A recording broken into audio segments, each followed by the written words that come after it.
நாகை வேடன் உறவுகளுக்கு வணக்கம். இன்றைக்கி நம்ம சீமான் அண்ணாமலை சந்திப்பு அது பற்றின செய்தியை தான் விரிவாக பார்க்க போகிறோம். வாங்க நம்ம வீடியோக்குள்ளே போகலாம். இதில் சென்னையில் ஒரு திருமண நிகழ்ச்சியில் பங்கேற்ற போது அண்ணாமலை அவர்கள் அண்ணன் சீமான் அவர்களை சந்திச்சிருக்காரு. அங்கே ஒரு சிறிய கலந்துரையாடல் நடந்திருக்கு. அதில் பார்த்திங்கன்னா, இதே போல் ஸ்ட்ராங்காக ஃபைட் பண்ணுங்கள், தொடர்ச்சியாக ஃபைட் பண்ணுங்கள், தைரியமாக இருங்க அப்படிங்கிற மாதிரிலாம் அண்ணாமலை அவர்கள் அண்ணன் சீமான் அவருக்கு அறிவுரை வழங்கினதாக தகவல்கள் வெளியாயிருக்கு.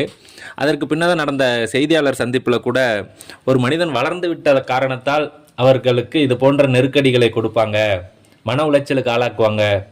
ஒரு தனி மனிதனுடைய வீட்டுக்குள்ளே காவல்துறை வர்றது அதெல்லாம் மிகப்பெரிய மன உளைச்சலை ஏற்படுத்துவதற்காக செய்யக்கூடிய ஒரு விஷயந்தான் அப்படிங்கிற மாதிரிலாம் அண்ணாமலை அவர்கள் பதிவு செஞ்சுருக்கிறாரு.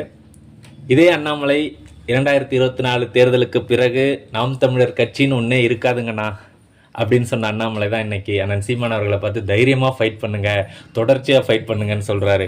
காரணம் என்னென்னா, இன்றைக்கி இருக்கிற காலகட்டத்தில் திமுகவை முற்றிலுமாக எதிர்க்கக்கூடிய ஒரே கட்சியாக மிகப்பெரிய வலுவுடன் இருப்பது நாம் தமிழர் கட்சி மட்டும்தாங்கிறத அண்ணாமலைக்கு நல்லாவே புரிஞ்சிருக்கு. அதே போல் ஒன்றிய அரசை விடாமல் எதிர்க்கக்கூடிய ஒரே சக்தியும் நம்ம நாம் தமிழர் கட்சி தாங்கிறத அண்ணாமலை அவருடைய அடுத்த கட்ட பேட்டியில் உடனடியாக பதிவு பண்ணியிருக்காரு.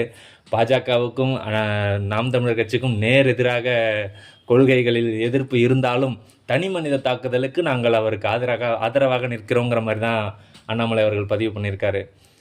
பார்க்க போனால் 2026 நாம் தமிழர் கட்சிக்கான காலம் அண்ணன் செந்தமிழன் சீமான் அவர்கள் முதல்வராவது உறுதி என்பதை அண்ணாமலை அவர்கள் இங்கே பதிவு செஞ்சுருக்காரு. நன்றி, வணக்கம்.